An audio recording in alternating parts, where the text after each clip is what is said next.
If we could just start with the injury news, please. Anyone to update us on?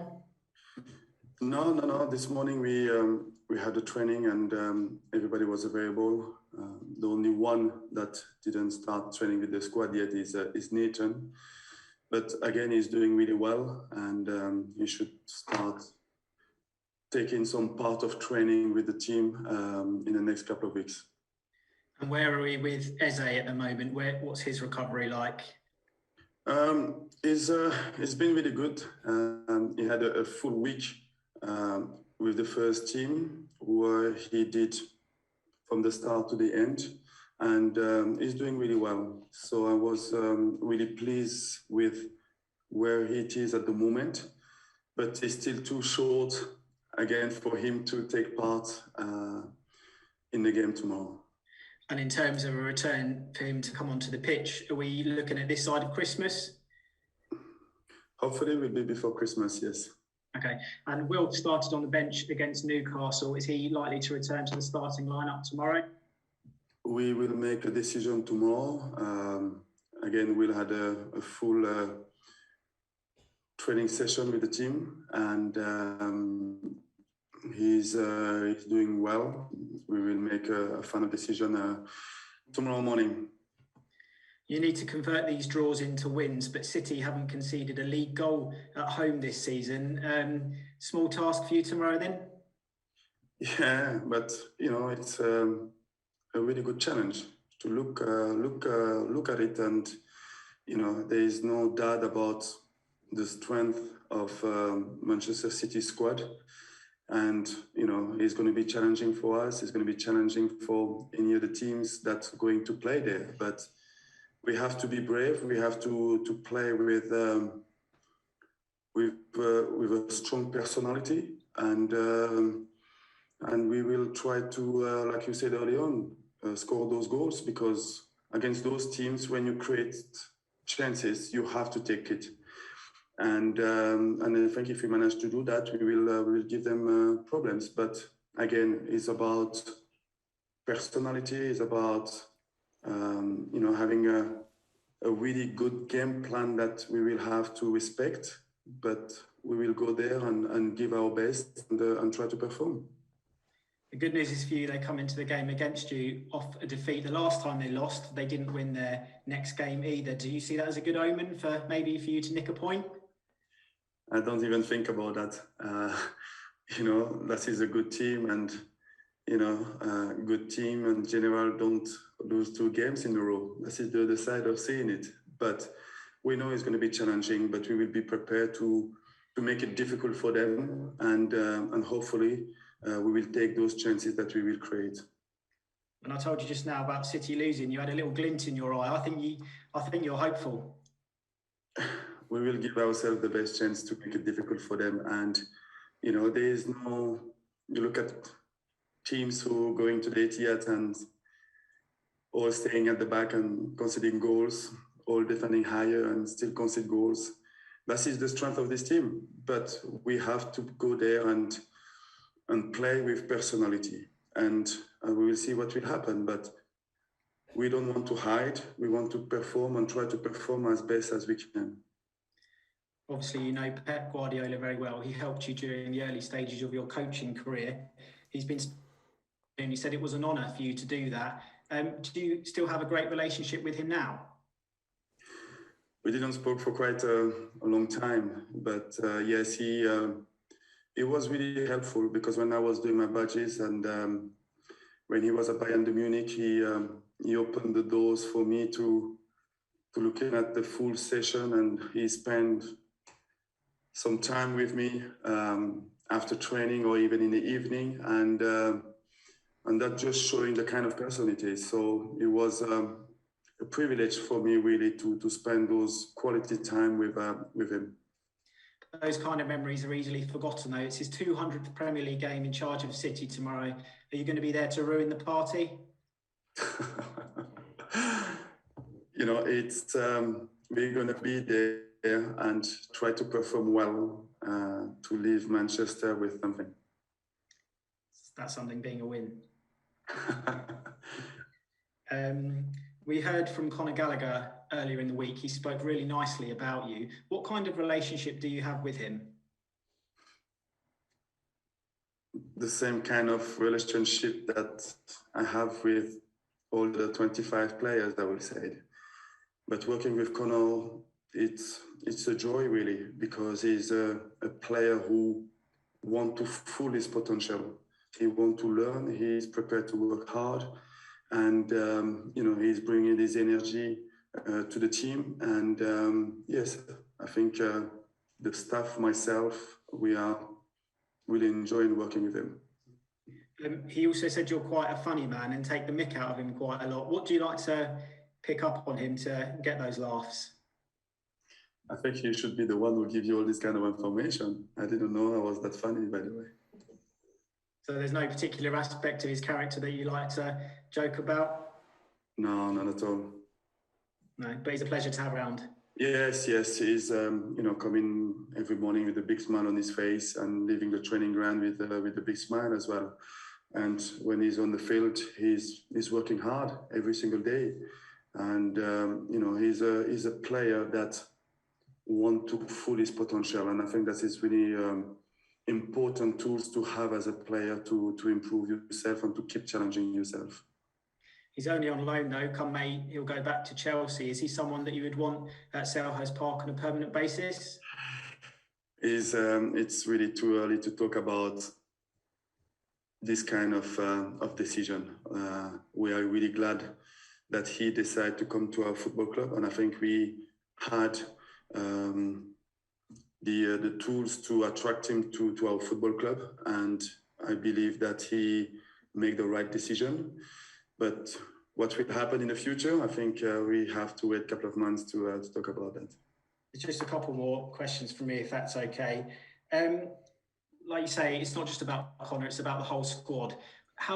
What's a successful season for Crystal Palace come the end of May? What would you regard as a success? I think the success is, as a football club, we always want to improve in every aspect of it. How we play, we want to improve the goals that we scored, the goals that you concede. We want to finish higher in the table that we want. I think we try to improve every aspect of the game. And I think if we do that, obviously we will win more football matches and then we will finish higher in the table. But I think as a manager, one of my objectives is to get the best of every single players that I have under my control, and I think if I manage to do that, the teams will play better and we will win games, and then we will finish higher. So there's a process to go through before thinking about what is success. What is success is a good question, and we saw the unveiling of Crystal Palace's new academy yesterday. We know you're a North London legend, but could this academy allow you to become a legend in South London as well? I think this academy allowed the football club to be more competitive about bringing young players to our football club. This is an important tool to help young players to develop themselves, because coaches, managers, you want a really good training facility that you can work and challenge players to be better players. And I think that is showing as well as a football club the commitment from the chairmen about prepared to give everything to players, to coaches, to improve themselves so we can produce more talent player in our football club. And just finally from me, perhaps those players could get more opportunity to play, because IFAB recommended that the Premier League could go back up to 5 substitutes yesterday. What are your views on that? Do you think it provides an advantage or a disadvantage? I think, like you said, there is both ways. There is teams that will be advantaged because of the numbers of players that they have. And you have the teams that I think will not going to be a great decision. And I believe that if they're going and pass that kind of decision, it will be not good news for us as a football club. And to answer your question, I will be against it if that was the question, I would say, because I think top teams will be having too much advantage. Sorry, just one more from me that I'd forgotten. I mentioned Pep's 200th game. He said he doesn't want to do another 200 at City. So if he was to leave City, would you take him on as an assistant? I think the laugh answer that question. I'll leave it there. Thank you. Good luck. Thank you very much. Okay, thank you, Chris. We'll go to Katie Shanahan from Premier League Productions. Hi, Patrick. Good to see you. Can you take us back to when you made your debut for Manchester City as a player and compare that to how it feels now facing them as a Premier League manager? Yes, I really wanted to come back to the Premier League, and Roberto Mancini was the manager at the time, and for me was to go to a place where I could play a little bit more games that allowed me to be more to have more chance of going to the World Cup in South Africa. And at that time at City was really good football club. I was really really lucky to be at the right place at the right time, because the dimension of this football club was going on the right way, I would say. And at City, I met some really good persons, some really good people, and that was a great time I had over there. After you retired, you started your coaching career at Manchester City. So how much did the club as a whole help you in the early stages as a manager? Massively, because when I retired and the football club offered me this kind of ambassador role for me to spend time in any department of the football club to really understand how the football club is run, and for me to try to find my place, to find a space where I can bring my experience. And I will never going to thank them enough, because that 2 years allowed me to really understand what I wanted to do and to help me to make the right decision. So yes, they were really important time for me at that moment. And do you think these are the types of games where you learn the most about yourself as a manager? Yeah, I think you learn in every game that you played, and obviously playing against City and looking at the strength of the teams, looking at the manager and looking at what they've been doing in the last couple of years. I will learn a lot about the team, about the players, about myself as a manager as well. And, you want to compete against those kind of teams, players, manager, because you want to see how good you are and how far you can go. And finally from me, you're on this unbeaten run, but I know you're itching to get that first win in 5. So what do you want to see from your players in order to achieve the 3 points tomorrow? I think I will want them to play with the same kind of competitiveness that we showed, the same kind of concentration, determination, and we played quite well as a team. And obviously it's not enough yet, but I think we are going through a process where experience, maturity will improve the team, and that will allow us, I think, to win football matches.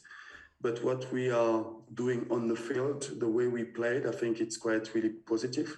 But there's some aspect of the game that take time to develop, and one of them is this kind of maturity.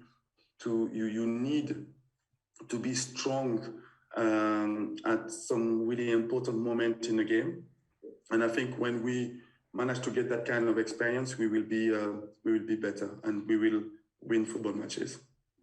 Thanks, Patrick. Good luck tomorrow. Thank you. Thank you, Katie. We'll go to Alex Howe, BBC Sport. Hi, Patrick. Hi, Alex. Hi. Yesterday at the Academy Open, I saw you got to chat to Roy Hodgson. What did you speak about, and did you get any advice ahead of tomorrow? No. We were just talking about his holidays, and obviously watched a couple of games, and we were just talking about how he's seen the team. You mentioned earlier as well that against a team like Manchester City, it's very important to take your chances. Christian Benteke tweeted himself he was frustrated he didn't take more of his in the last match. Did you have to speak to him about that? And is it something you want more from the team to be more decisive? Yeah, I think it's not just about Christian, and I do understand his frustration against Newcastle because he created those chances and he knows how to score goals. He's been doing it all his career. I think it's the confidence that the majority of our forward players need to find, and that's first has to come from me and from my staff as well. But I don't have any doubt that those chances we will score. We will put them. We will score those goals. So it's about keep believing on ourselves, keep believing on the way we want to play the game, and with more confidence, with more experience, and I'm talking experience about the team experience, we will turn things around and win football matches, because at the end of the day, creating those chances is important as well. And now we just have to score those goals. And that is one of the most difficult things to do in our game. Manchester City, everyone speaks about how good they are as a team. How would you get the message across to the players that they are beatable and they do have... There's not much to say really to the players, because, they watch games and they know City, Liverpool, Chelsea better than I do. So it's just about finding the right game organization to allow our players to express themselves. And if we are thinking about going to this kind of field and just wanted to defend, it will get a time where they will score goals because of the quality that they have. We have to be brave. We have to try to play our game and make it as difficult as we can for them. But we have to play with personality. I want the players to take responsibility on the field and to express themselves, because we have talent to make it difficult for them. Thanks, Patrick. Good. Thank you. Thank you. That concludes the broadcast section.